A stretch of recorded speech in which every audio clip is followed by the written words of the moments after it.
Bonjour à vous tous, donc aujourd'hui je vais faire un petit tutoriel, c'est un petit coup de gueule par rapport aux pièces de rechange sur les sites quand vous cassez votre téléphone. Donc il m'est arrivé, bon, comme ça arrive à de nombreux internautes de casser leur téléphone, leur vitre. Donc comme j'ai cassé ma vitre, je me suis dit bon je vais la changer moi-même. Donc, j'ai déjà fait des tutos sur ce téléphone là pour la changer.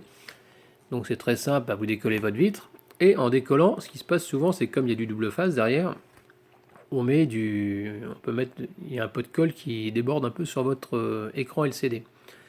Et donc j'ai vu que j'avais de la colle sur mon écran, donc je me suis dit qu'il fallait peut-être pas mettre n'importe quoi sur l'écran pour pas abîmer pas l'écran LCD. Donc j'avais regardé un peu sur YouTube comment faire pour nettoyer un écran LCD. Et donc il y avait, je me souviens plus, il y avait un site très très bien par contre, nickel. Sauf que le nettoyant pour écran LCD coûtait dans les 10 euros. Donc j'ai voulu, et puis j'ai vu un autre site, et ce site-là, le problème c'est que, qu'est-ce que je voulais dire, ce site-là, il vendait un dissolvant LCD moins cher, quoi. Donc à 3,30 € contre 10 euros. Donc j'ai acheté ce dissolvant, quoi. Donc je l'ai reçu. Donc j'ai mis une bonne note parce que j'avais reçu le produit en temps et en heure, il n'y a pas eu de souci. Donc cette marque-là. Et donc j'en ai pas eu besoin parce que j'ai réussi à faire sans. Et c'était en juillet que j'avais acheté ce produit-là. Et là j'ai recassé ma vitre, donc c'était en... Là c'est il y a quoi, il y a un mois à peu près de ça. Et j'avais mis de la colle sur l'écran. Donc je me suis dit tiens, c'est vrai, il me reste ce produit-là. Donc j'ai fait comme sur le site YouTube, hein, le gars il en mettait partout. Et là j'en ai mis partout aussi, et confiant, pensant que c'était un super truc pour écran LCD.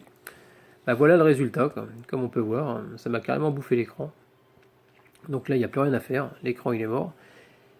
Et donc là, je suis un petit peu en pétard contre ce site-là. Donc donc j'ai regardé après les avis, parce que quand on va sur Prism Ministère, ce qu'il y a, c'est que j'ai l'impression qu'il faut dire que du bien des sites, toujours que des bonnes notes, mais il y a aussi des mauvaises notes, quoi. Donc comme là j'ai mis un avis assez carabiné quand même, parce que je suis un petit peu énervé, et je donne des conseils. Ensuite ici il y a des gars là qui se plaignent que bah, il y a un professionnel justement, un réparateur professionnel qui dépanne et puis il dit que c'est un venteur roublard.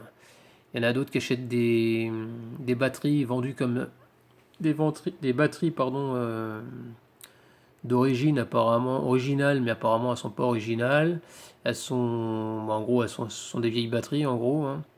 Et puis bien sûr quand on essaye de les joindre, ces Gugus, ça répond pas, quoi. Il y a beau avoir un numéro de téléphone, le problème c'est que ils sont injoignables. Vous tombez sur une boîte mail, une boîte vocale qui vous dit que le répondeur est saturé, donc vous ne pouvez pas les joindre.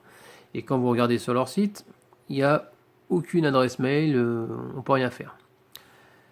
Donc je me suis renseigné, donc j'ai appelé donc mon assistance juridique, ma protection juridique. Donc eux ils m'ont parlé comment dire, de faire un courrier en recommandé donc à, je vais pas dire que c'est des gens très bien, quoi, non, on appelle ça des guignols.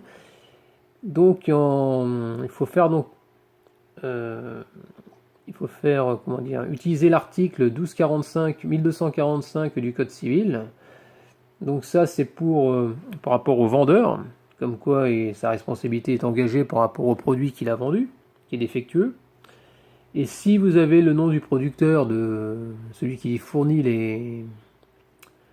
le matériel, donc ce serait l'article 1147 du Code civil.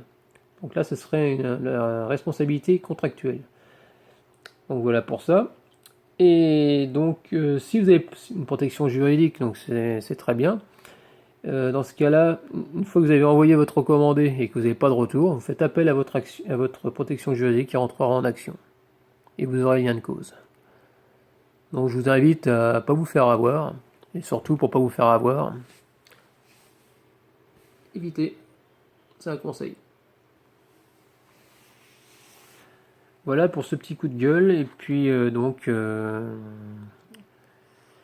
vous ferai d'autres tutos prochainement. Allez, à bientôt, au revoir.